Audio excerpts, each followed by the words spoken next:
Morning student. पिछले video में हम लोग नोमेनक्लेचर ऑफ कोऑर्डिनेशन कंपाउंड के बारे में बात कर रहे थे और उससे रिलेटेड कुछ एक्सप्लेनेशन आपको दिया था कि किस कंडीशन में हम लोग नेमिंग करते हैं कोऑर्डिनेशन कंपाउंड का। पिछले वीडियो में बताया था कि कुछ एक पार्ट और थोड़ा सा नोमेनक्लेचर के बारे में बताएंगे, थोड़ा पेशेंस रखोगे। जैसे एक लिगेंड आप देखे होंगे, इस लिगेंड का नाम एब्रिविएशन EN है और इसी का मॉलिक्यूलर फार्मूला CH2NH2 CH2NH2 है। ये दोनों एक ही लिगेंड है। या तो आप मॉलिक्यूलर फार्मूला लिखेंगे तो ये लिखा जाएगा, या फिर उसी का एब्रिविएशन EN है। और इसका अगर नाम देखते हैं हम लोग तो इनका नाम है इथेन 1,2 डाइअमाइन। Ethane 1,2 diamine. अब यहां एक रूल बताता है IUPAC में, PDF अगर आप देखे होंगे तो वहां पर भी इसको एक्सप्लेन किए हैं कि अगर किसी लिगेंड के नाम में डाई, ट्राई, टेट्रा, पेंटा, हेक्सा जैसा वर्ड यूज किया गया हो तो उसके एक से ज्यादा नंबर के लिए हम लोग फिर डाई, ट्राई जैसा वर्ड यूज नहीं करते। उसके लिए हमें बिस्ट्रिस यूज करना पड़ेगा। जैसे इस कंपाउंड, इस लिगेंड के नाम में देखो ऑलरेडी डाई वर्ड यूज हो चुका है। तब इस तरह का अगर लिगेंड रहा और उनका नंबर 2 है तो उस कंडीशन में हम लोग यूज करते हैं बिस। अगर इनका नंबर 3 है तो यहां यूज करते हैं हम लोग ट्रिस। अगर यहाँ 4 है तब इस कंडीशन में यहां यूज करते हैं हम लोग टेट्राकिस। यानी कहीं पर भी नाम में, लिगेंड के नाम में, फिर से बोल रहे हैं, अगर लिगेंड के नाम में डाई, ट्राई जैसा वर्ड जो कि नंबर के लिए यूज किया जाता है वो अगर उनके नाम के पार्ट में है तब उनके नंबर को इंडिकेट करने के लिए हम लोग बिस, ट्रिस, टेट्राकिस जैसा वर्ड यूज करते हैं। ऑर्गेनिक को याद करो, ऑर्गेनिक केमिस्ट्री में भी 11th में यही कंसेप्ट हम लोग यूज किए थे कॉम्प्लेक्स अल्काइल ग्रुप के लिए। क्योंकि कॉम्प्लेक्स अल्काइल ग्रुप में भी 1' डाइमिथाइल होता है, तो वहां पर भी हम लोग यूज किए थे कि अगर कॉम्प्लेक्स अल्काइल ग्रुप हो, ब्रांच में ब्रांच लगा हुआ हो, तब उसके नंबर को यूज करने के लिए हम लोग बिस टर्म यूज करते हैं। इसका कुछ एग्जांपल्स देखते हैं। जैसे अगर मान लीजिए कॉम्प्लेक्स दिया हुआ है Cr NH3 2 En2 एंड 3+, ये कोऑर्डिनेशन कॉम्प्लेक्स दिया हुआ है। अब इस कंडीशन में इसका ऑक्सीडेशन नंबर निकालोगे क्रोमियम का, तो यहां पर अभी हम निकाल नहीं रहे, हम डायरेक्ट लिख दे रहे हैं कि इनका ऑक्सीडेशन नंबर वैल्यू +3 होगा। अब इसका नेमिंग करते हैं। यहां देखो दो लिगेंड है, अमाइन और इथेन 1,2 डाइअमाइन। तो अमाइन A से शुरू होता है और ये E से शुरू होता है, तो पहले इसका नेमिंग किया जाएगा। इसका नंबर 2 है तो इसलिए इसको नाम लिखते वक्त हम लोग लिखेंगे डाई अमाइन। यहां इनका नंबर 2 है और इस EN का नाम है इथेन 1,2 डाइअमाइन, तो इसके 2 नंबर को रिप्रेजेंट करने के लिए हम लोग को यूज करना पड़ेगा बिस। तो यहां हम लोगों ने लगा दिया बिस। ब्रैकेट में इस कंपाउंड का नाम लिखेंगे इथेन 1,2 डाइअमाइन, इथेन 1,2 डाइअमाइन बिस इथेन 1,2 डाइअमाइन। ये पूरा कंप्लीट हो गया। सेंट्रल मेटल क्रोमियम है, ये कैटायनिक नेचर का है कोऑर्डिनेशन एंटिटी, तो जो एलिमेंट का नाम होगा वही यहां लिखना होगा। तो यहां लिखेंगे हम लोग क्रोमियम। ऑक्सीडेशन नंबर इसका 3 है और चूंकि ये चार्ज है, इसके ऊपर में चार्ज आया है इसलिए लास्ट में लगाना पड़ेगा आयन। पिछले वीडियो में क्वेश्चन बताते वक्त में आयन छूट गया था, लेकिन एक्सप्लेनेशन किए थे कि कोई भी चार्ज हो तो वहां आयन लिखेंगे, तो थोड़ा सा कॉमन सेंस लगाओगे। ठीक है, वीडियो बनाते वक्त में कई परेशानी भी होता है। जैसे भी वीडियो बना रहे हैं, आप में से किसी का कॉल आ गया तो लिंक ब्रेक कर जाता है, उस जगह पे कोई बात छूट भी जाता है, फिर से जो उसको रिकॉर्ड करना पड़ता है, तो इसकी वजह से कुछ एक जगह पर मिस्टेक होता है। लेकिन कंसेप्ट चूंकि पहले बता चुके हैं तो उसका यूज करोगे आप। थोड़ा सा बुक का भी हेल्प लीजिएगा। जैसे नाम लिखते वक्त में आप में से कई लोग जेडेन का पूछे हैं कि क्या है, इसका मतलब बुक देखे ही नहीं है, रूल्स भी नहीं देखे हैं। जिंक है तो जिंकेट हो जाएगा, पूरे 118 एलिमेंट्स हैं, तब सबका तो लिस्ट में नहीं दिए हैं, कुछ कॉमन दिए हैं और वहां से आप आइडिया लगा सकते थे कि किस मेटल का क्या हो सकता है। प्लैटिनम है तो प्लैटिनेट हो जाएगा, एल्युमिनियम है तो एल्यूमिनेट हो जाएगा, क्रोमियम है तो क्रोमेट हो जाएगा, तो जिंक है तो जिंकेट हो जाएगा। तो इस तरीके का कंसेप्ट आपको यूज करना पड़ेगा थोड़ा। तो यहाँ ये आयन हो गया। एक और एग्जांपल लेते हैं हम लोग, सपोज COEN3 और यहाँ 3+ है, इसका नेमिंग करना है। ये सेकंड एग्जांपल है। इस जगह पर EN यानी इथेन 1,2 डायमाइन का नंबर कितना है 3, और 3 के लिए क्या लगाते हैं हम लोग ट्रिस, और बाकी नहीं है। तो यहां पर हम लोग लिख देंगे ट्रिस ब्रैकेट में इथेन 1,2 डायमाइन ब्रैकेट क्लोज।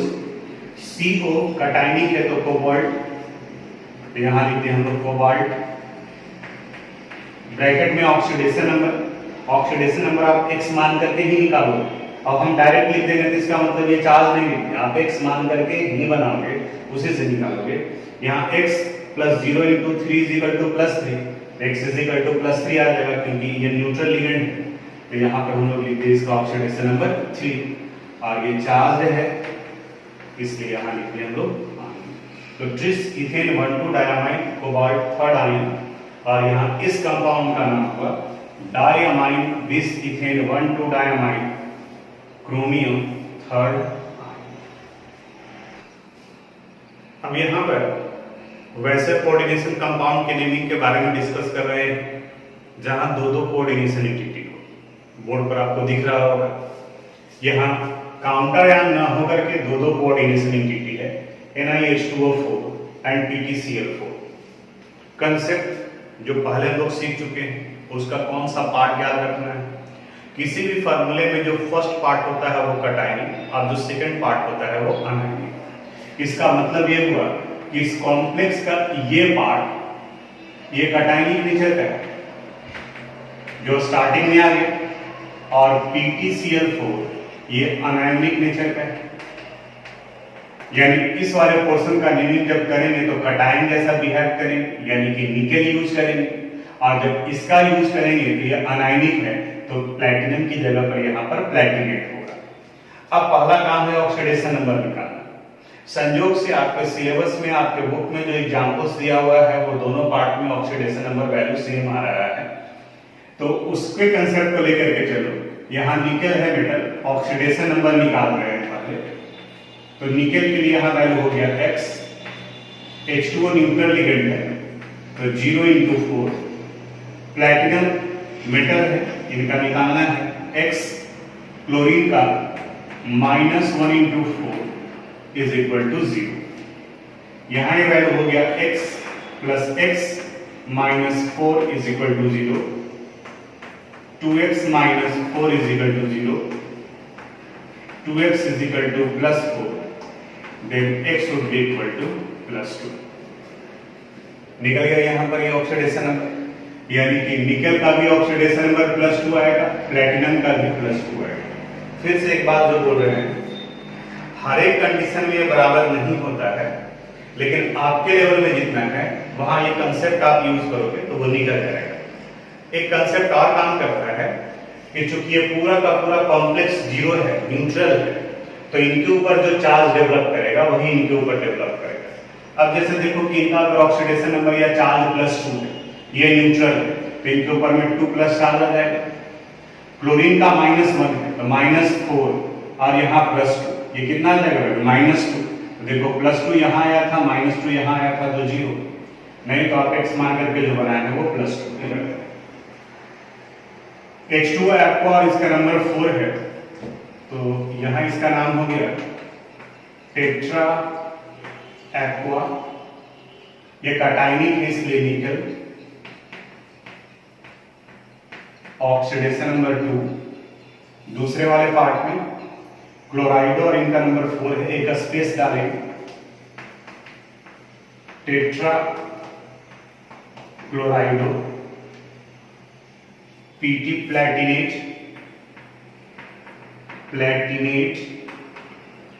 और ऑक्सीडेशन नंबर 2।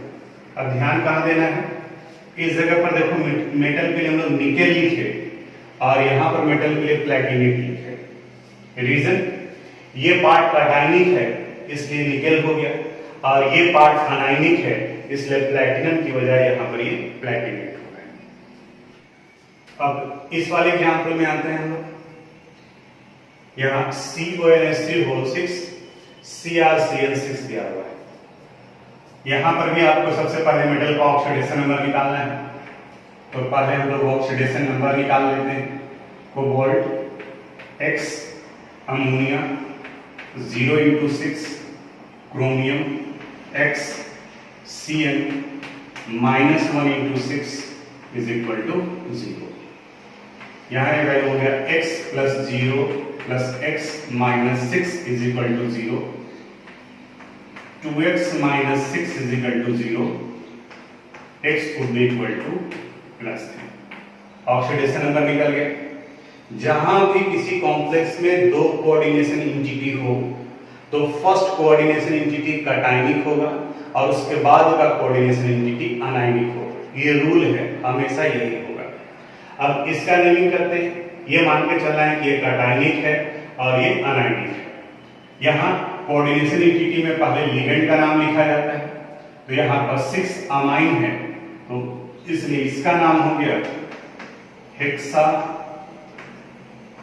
अमाइन, और मेटल में कोबाल्ट है क्योंकि कैटायनिक है तो इसके मेटल का नाम लिखा जाएगा कोबाल्ट। ऑक्सीडेशन नंबर 3, तो यहाँ 3 डाल दीजिए। इस जगह पर 6 है तो हेक्सा साइनो या साइनाइडो भी लिख सकते हैं, साइनाइडो, और चूंकि अनायनिक है तो यहाँ आपको लिखना होगा क्रोमेट और ऑक्सीडेशन नंबर का वैल्यू 3। तो इस तरीके से आप डबल कोऑर्डिनेशन एंटिटी वाले कंपाउंड का नेमिंग कर सकते हैं।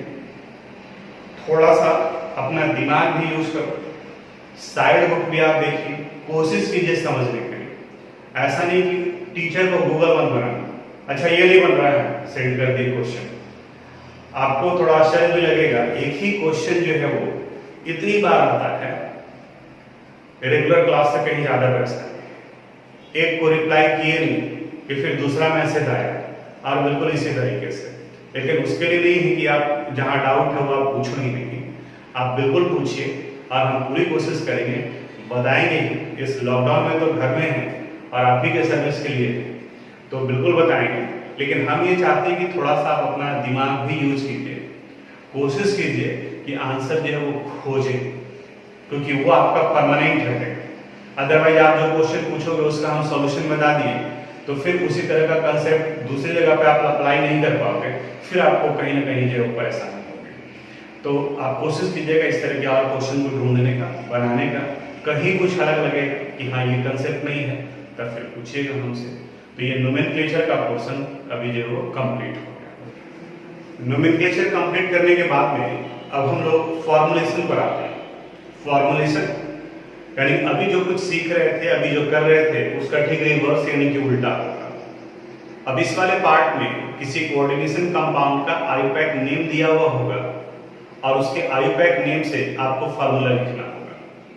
यहां पर भी जैसे नोमेनक्लेचर का स्टार्टिंग का 2-3 क्वेश्चन हम बताए थे और फिर बाकी आपके दिमाग में बैठ गए।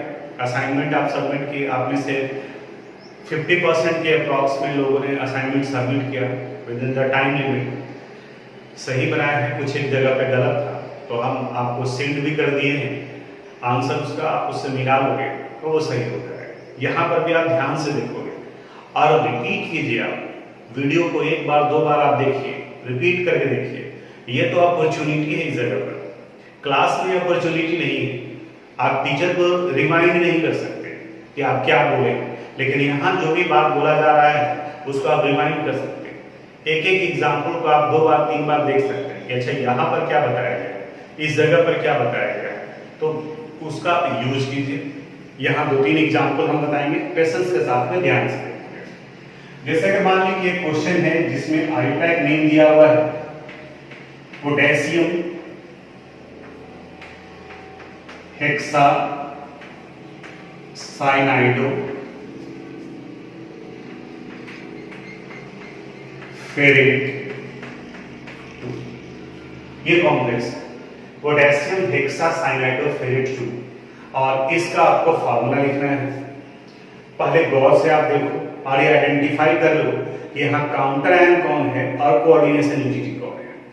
कोऑर्डिनेशन एंटिटी में मेटल और लिगेंड होगा, और जब सेंट्रल मेटल होगा तो वहां ऑक्सीडेशन नंबर भी होगा। तो दिख रहा है कि ये पार्ट कोऑर्डिनेशन एंटिटी है और ये पार्ट काउंटर आयन है, यानी कि ये पोटेशियम काउंटर आयन के रूप में काम कर रहा है और हेक्सा साइनाइडो फेरेट ये कोऑर्डिनेशन एंटिटी के रूप में काम कर रहा है। काउंटर आयन हो गया और ये कोऑर्डिनेशन एंटिटी। फार्मूला लिखते वक्त में ये रूल ये बताता है कि पहले कटायन को लिखते हैं फिर आनायन को, नाम में भी वही अप्लाई करते हैं, पहले कटायन को और फिर आनायन को, यानी कि आपको लेफ्ट राइट चेंज करने की जरूरत नहीं। पहले ये पोटेशियम आ गया तो आप यहाँ पर लिखो पोटेशियम। अब इस जगह पर इसका नंबर नहीं पता है तो आप यहाँ स्टार्टिंग में x मान लो। अब ये कोऑर्डिनेशन एंटिटी है तो ये स्टार्ट होता है स्क्वायर ब्रैकेट से, यहाँ स्क्वायर ब्रैकेट यूज किए। अब इस जगह पर रूल है, in writing the formula of coordination entity the symbol of metal should be written first, यानी कोऑर्डिनेशन एंटिटी में जो सबसे पहला सिंबल आएगा वो सेंटर मेटल का होगा। नाम में आपको सेंटर मेटल दिखेगा रोमन न्यूमरल ऑक्सीडेशन नंबर के बगल में। तो यहां देखो इसका फेरेट 2 दिया हुआ है, इसका मतलब यहां पर सेंटर मेटल आयरन हो गया। तो अब यहां पर आप लिखोगे Fe, ब्रैकेट यूज कीजिए। लिगेंड देखो कौन सा है, हेक्सा साइनाइडो। साइनाइडो लिगेंड का लिस्ट में देखो 6Cn होता है, तो यहां लिख दिए Cn और इनका नंबर हो गया 6, स्क्वायर ब्रैकेट क्लोज हो गया। Potassium ferrate Fe, ligand hexa cyanido कर दिया। अब रहा इसका x का वैल्यू निकालते हैं किस तरीके से आएगा। पोटेशियम का ऑक्सीडेशन नंबर 1 होता है, लिथियम फर्स्ट ग्रुप एलिमेंट है, जो आप फार्मूले में यूज किए थे नेमिंग करते वक्त में वही कंसेप्ट यहाँ भी। नंबर इनका x है तो 1 × x प्लस आयरन का ऑक्सीडेशन नंबर यहाँ देखो कितना निकला हुआ है 2, यहाँ 2 लगाएंगे, प्लस Cn का -1 × 6 = 0। अब ये 0 क्यों? क्योंकि देखो ये पूरा का पूरा न्यूट्रल है। न्यूट्रल ही क्यों लिखे? क्योंकि देखिए इसके नाम में कहीं कोई आयन नहीं है, आयन नहीं लिखा हुआ। और ऐसे भी जब काउंटर आयन और कोऑर्डिनेशन एंटिटी दोनों हो तो वो न्यूट्रल ही होगा। अगर सिर्फ कोऑर्डिनेशन एंटिटी हो तभी आयन में होने का चांसेस बनता है, क्योंकि कोऑर्डिनेशन एंटिटी न्यूट्रल भी होगा। याद करो ना, tetra carbonyl nickel 0 oxidation number 0 था, तो वहां कोई काउंटर आयन भी नहीं था और न ही कोऑर्डिनेशन एंटिटी पर कोई चार्ज था, तो वो न्यूट्रल था। तो हम ये बताएं कि अगर काउंटर आयन भी हो और कोऑर्डिनेशन एंटिटी भी हो तब वैसे कंडीशन में पूरा कॉम्प्लेक्स न्यूट्रल ही होगा, इसलिए यहां 0 लिखे हैं। अब इस x का वैल्यू निकालना है, तो x का वैल्यू हो जाएगा x + 2 - 6 = 0, x - 4 = 0, x = +4। एक चीज और, ये हमेशा ये x का जो नंबर आएगा वो पॉजिटिव ही होगा, निगेटिव कभी नहीं होगा, क्योंकि यहाँ आप ऑक्सीडेशन नंबर नहीं निकाल रहे, यहाँ नंबर निकाल रहे हैं। और किसी भी एलिमेंट का काउंटर आयन का नंबर माइनस में नहीं होगा। नंबर 1 हो सकता है, 2 हो सकता है, 3 हो सकता है, लेकिन -1 नहीं होगा। तो यहाँ नंबर इनका 4 आ गया। तब फाइनल फार्मूला लिखेंगे तो क्या आ जाएगा, x की जगह पर 4 डाल दो, K4 Fe Cn6, ये फार्मूला। दूसरे एग्जाम्पल को कराते हैं, सोडियम ट्राइऑक्सलेट एल्यूमिनेट 3। यहां पर भी ये पता चल गया कि सोडियम काम कर रहा है काउंटर आयन के फॉर्म में, और ये पार्ट हो गया कोऑर्डिनेशन एंटिटी के फॉर्म में। सोडियम इसलिए पहले लिख दिया हम लोग Na, इनका नंबर x, ब्रैकेट यूज करेंगे।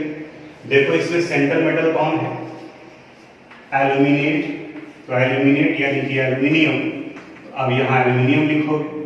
लिगेंड ट्राई ऑक्सलेटो, ऑक्सलेटो, अब देखिए लिगेंड के लिस्ट में ऑक्सलेटो के लिए OH2- भी होता है और C2O4 2- भी होता है। यह माइनस दिन का चार्ज है, फार्मूला आप OX भी लिख सकते हैं और C2O4 भी लिख सकते हैं, दोनों में से कोई भी लिख सकते हैं। मान के चलते हैं कि हम C2O4 लिख रहे हैं, तो ट्राई ऑक्सलेटो के केस में हम लोग यहां लिखेंगे C2O4 होल प्लस, यहां हो गया। अब हमारा काम रहा है कि इस X का नंबर निकालेंगे। सोडियम का ऑक्सीडेशन नंबर 1 होता है, तो 1 × X प्लस एल्यूमिनियम का ऑक्सीडेशन नंबर यहाँ लिखा हुआ है इस मेटल के पास में, तो यहाँ लिख दिए 3 प्लस C2O4, देखो इसके ऊपर में चार्ज कौन सा था, -2, तो इसका ऑक्सीडेशन नंबर वैल्यू हो गया -2 × 3 = 0। तो X + 3 - 6 = 0, x - 3 = 0, x +3। तो फाइनल फार्मूला आ जाएगा इनका Na3 Al C2O4 whole thrice.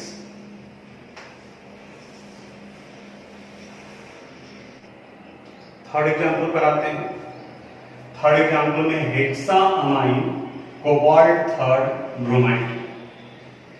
अब देखो बाकी के दो, पहले वाले दो एग्जाम्पल्स और इसमें फर्क क्या है, यहाँ पर एक ब्रोमाइड लास्ट में आ गया है, ये काउंटर आयन है, और यहाँ स्टार्टिंग में ये कोऑर्डिनेशन एंटिटी। कैसे पता चला, कोऑर्डिनेशन एंटिटी में लिगेंड और सेंट्रल मेटल दिया हुआ है, यहाँ ये कोऑर्डिनेशन एंटिटी है, यानी कि ये पार्ट कटायनिक है और ये पार्ट अनायनिक है। जो पहले आएगा चाहे वो कोऑर्डिनेशन एंटिटी हो या फिर काउंटर है, तो यानी कि पहले लिखना होगा हम लोग को फार्मूला कोऑर्डिनेशन एंटिटी का। तो रूल कोऑर्डिनेशन एंटिटी का लिखते वक्त में पहले मेटल को लिखेंगे, तो देखो इसमें मेटल है कोबाल्ट, तो यहाँ लिख दिए कोबाल्ट, ब्रैकेट यूज करेंगे। हेक्सा अमाइन, अमाइन यानी कि NH3, और इनका नंबर कितना है, हेक्सा यानी कि 6 हो गया। ये पार्ट कंप्लीट हो गया। हेक्सा अमाइन कोबाल्ट 3 ब्रोमाइड, तो लास्ट में ब्रोमाइड है यानी कि Br, और इनके नंबर के लिए क्या यूज करेंगे हम लोग, X, काउंटर आयन का नंबर निकालना है। अब निकालते हैं ऑक्सीडेशन नंबर से इस X का वैल्यू। कोबाल्ट का ऑक्सीडेशन नंबर ऑलरेडी दिया हुआ है 3, तो यहाँ 3। अमोनिया न्यूट्रल लिगेंड है 0 × 6। ब्रोमीन हैलोजन है, तो सारे halogen fluorine, chlorine, bromine, iodine का -1 होता है, तो यहाँ -1 × X = 0। तो 3 - X = 0, X +3। पहले बताया थे कि X का वैल्यू हमेशा पॉजिटिव ही आएगा, यानी कि ब्रोमीन का नंबर 3 होगा, तो यहाँ फॉर्मूला हो गया CO NH3 6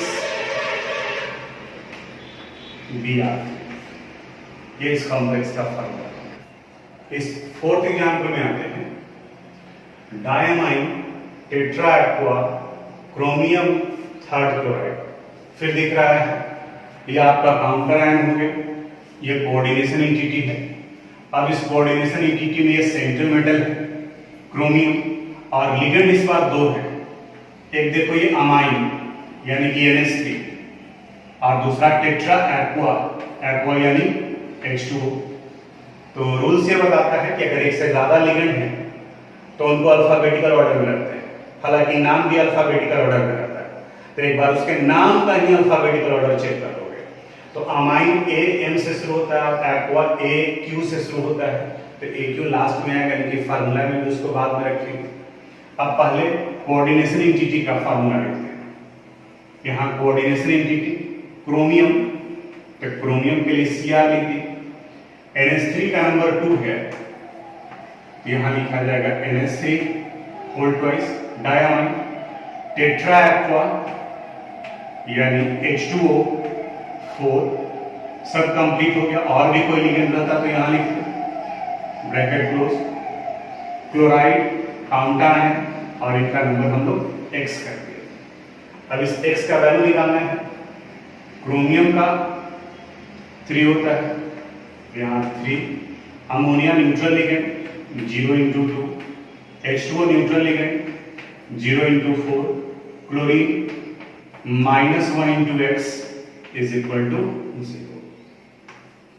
3 - x is equal to 0, x is equal to 3, यानी कि फाइनल फॉर्मूला आ गया इस कॉम्प्लेक्स का Cr NH3 2 H2O4 and Cl3।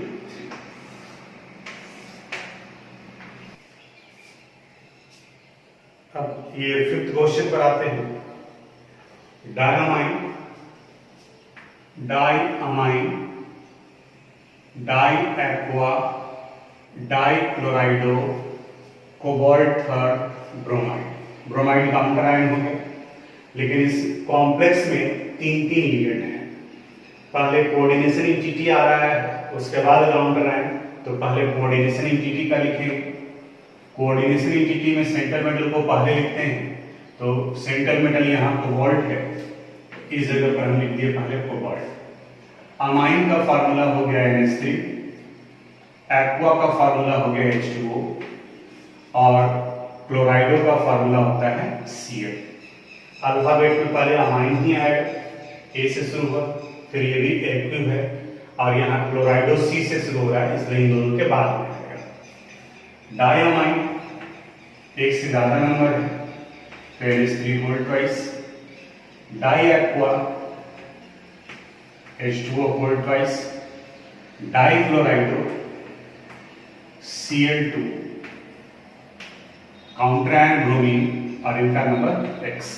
अब एक खास चीज, आज जो आप में से कई लोग जो है वो नोमेनक्लेचर वाले पार्ट में भी पूछे थे, ध्यान से सुनिएगा।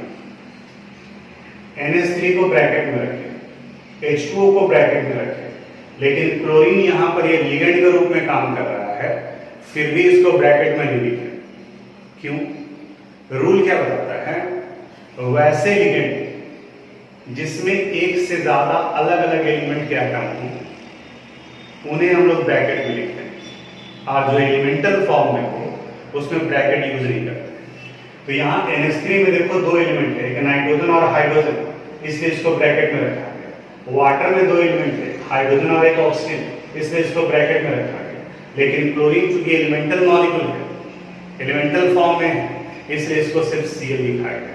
यानी कि मोनोएटॉमिक लिगेंड को ब्रैकेट में नहीं रखते, यानी कि इसी तरीके से होगा, यानी Cl2 Br। और यहाँ पर x का वैल्यू निकालना है। अब कोबाल्ट का ऑक्सीडेशन नंबर 3 आ गया, यहाँ 3। अमोनिया का 0 × 2, H2O 0 × 2, क्लोरीन का -1 × 2, क्योंकि हैलोजन है, हैलोजन का ऑक्सीडेशन नंबर -1 होता है। ब्रोमीन का -1 × x is equal to 0। 3 - 2 - x is equal to 0। 1 - x is equal to 0, x is equal to 1, यानी ब्रोमीन का नंबर 1 होगा।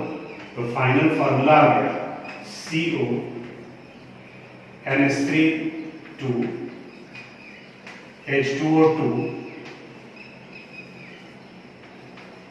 Cl2 and Br। ये इस कॉम्प्लेक्स का फॉर्मूला था। अब इस नए क्वेश्चन में आते हैं। Tri oxalato chromate third ion. आप इनसाइड बुक में देखेंगे तो कुछ एक क्वेश्चन में ये आयन नहीं भी दिया होगा, यानी कि सिर्फ कोऑर्डिनेशन एंटिटी है, लेकिन अगर चार्ज हो तो वहां आयन होना चाहिए, अदरवाइज वो न्यूट्रल का सेंस देता है कि वो न्यूट्रल कॉम्प्लेक्स है।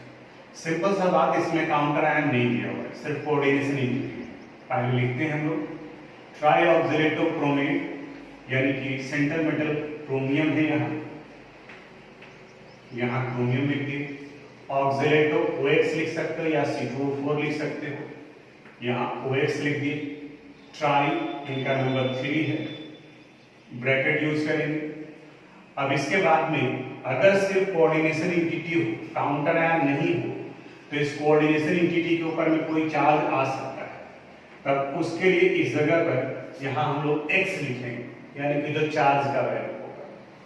अब इस x का वैल्यू निकालना है। क्रोमियम का ऑक्सीडेशन नंबर यहाँ 3 दिया हुआ है, तो 3 लिख दिए। OX ऑक्सिलेट, इस ऑक्सिलेट का ऑक्सीडेशन नंबर -2 होता है, नंबर 3 है, तो -2 × 3 = x। अब देखो अभी तक 0 लिखते थे, क्यों? क्योंकि पूरे के पूरे कॉम्प्लेक्स में कोऑर्डिनेशन इंटिटी के ऊपर में कोई चार्ज नहीं दिखाना था, काउंटर आयन का नंबर निकालना था। लेकिन यहाँ पर इस कोऑर्डिनेशन इंटिटी के ऊपर के चार्ज का वैल्यू लिखना है, क्योंकि ना तो लेफ्ट ना तो राइट कहीं पर कोई कोऑर्डिनेट काउंटर आयन नहीं दिया हुआ है, इसलिए। अब इस x का वैल्यू निकालोगे तो 3 - 6 = x, x would be equal to -3। अब यहाँ पर फार्मूला लिखेंगे तो CrOX 3 - 4। ऐसे भी देखो यहाँ क्रोमेट है, तो 8 तब लगाया जाता है जब कोऑर्डिनेशन इंटिटी अनायनिक नेचर का हो, तो ऑटोमेटिकली इसका चार्ज अनायनिक हो गया। ये चार्ज लिखने के लिए एक चीज और ध्यान दीजिए, -3 माइनस या माइनस माइनस माइनस, ये तीनों एक ही सेंस देता है। लेकिन IUPAC नेमिंग के अनुसार से चार्ज लिखने का तरीका बताता है कि पहले नंबर उसके बाद फिर साइन, कि वो पॉजिटिव है या नेगेटिव है। यानी कि IUPAC के अनुसार से अगर आप ये माइनस माइनस माइनस लिखते हैं तो गलत हो जाएगा, अगर आप -3 लिखते हो तो गलत हो जाएगा। यानी आपको लिखना था 3-, इसलिए हम यहाँ पर 3- लिखते हैं। अब इस क्वेश्चन में देखिए, यहाँ दिया हुआ टेट्रा एक्वा निकेल 2 आयन, यानी यहाँ पर भी काउंटर आयन नहीं दिया हुआ है। सेंटर मिडल कौन है? निकेल, तो यहाँ लिख दिए पहले निकेल। टेट्रा एक्वा, एक्वा के लिए H2O, टेट्रा यानी कि 4। अब इसके ऊपर में जो चार्ज होगा उसको हम लोग x मानेंगे, क्योंकि यहाँ काउंटर आयन है नहीं। अब इस x का वैल्यू निकालते हैं।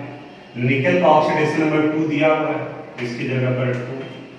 H2O न्यूट्रल लिगेंड है, 0 × 4 = x, यानी x का वैल्यू आ जाएगा +2। तो फार्मूला आप लिखोगे तो यहाँ आ गया NiH2O4 और 2+। एक और एग्जाम्पल लेते हैं।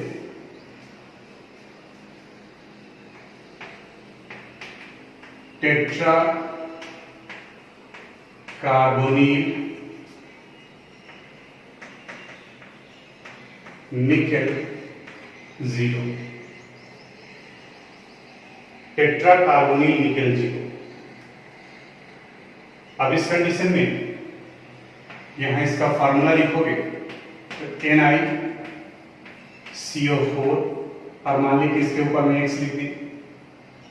यहां निकेल का ऑक्सीडेशन नंबर 0 है, तो यहां 0 × कार्बोनिल लिगेंड न्यूट्रल लिगेंड है, 0 × 4 = x, यानी x का वैल्यू कितना हो गया?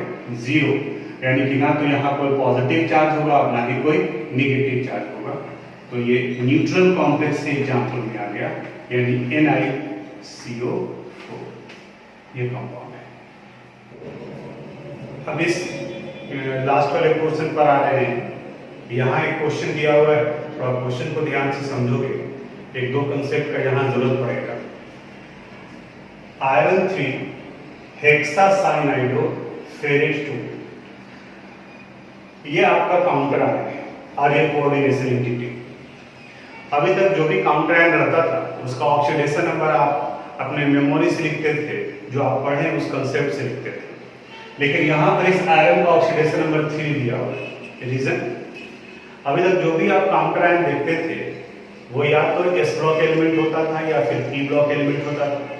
लेकिन यहाँ जो काउंटर आयन है वो ट्रांजिशन मेटल है, D ब्लॉक एलिमेंट है। और ट्रांजिशन एलिमेंट का ट्रांजिशन मेटल के कैरेक्टरिस्टिक प्रॉपर्टी में आता है कि दे शो वेरिएबल ऑक्सीडेशन स्टेट। जैसे आयरन +2 भी ऑक्सीडेशन स्टेट शो करता है और +3 भी शो करता है।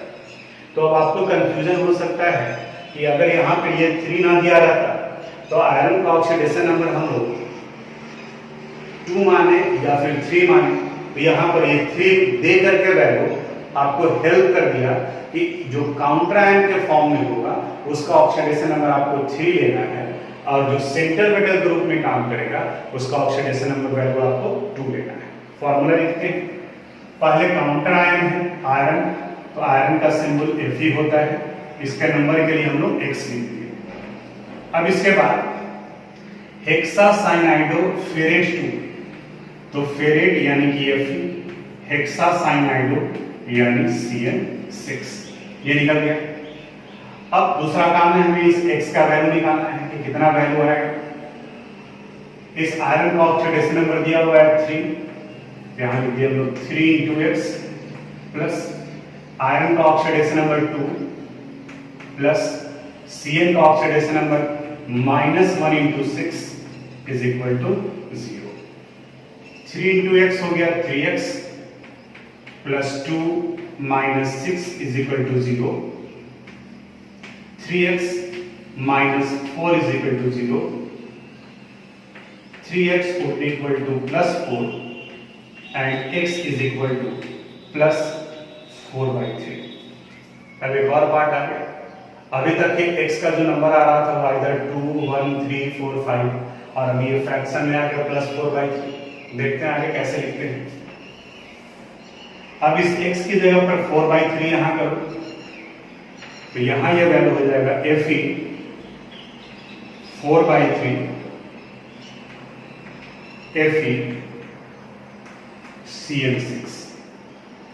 अब ये कहता है कि नंबर फ्रैक्शन में नहीं होगा, उसको आपको होल नंबर में कन्वर्ट करना है। तो फ्रैक्शन को होल नंबर में कन्वर्ट करने के लिए आपको मल्टीप्लाई करना पड़ेगा उस नंबर से जो डिनोमिनेटर में है। तो यहाँ पर अगर 3 से 4/3 को मल्टीप्लाई कर दोगे तो ये कैंसिल हो जाएगा, तो आपको मल्टीप्लाई पूरे कॉम्प्लेक्स को करना पड़ेगा, यानी कि इस पूरे कॉम्प्लेक्स को 3 से मल्टीप्लाई करेंगे। 3 से ही क्यों? ताकि ये 4/3 3 से कैंसिल हो जाए।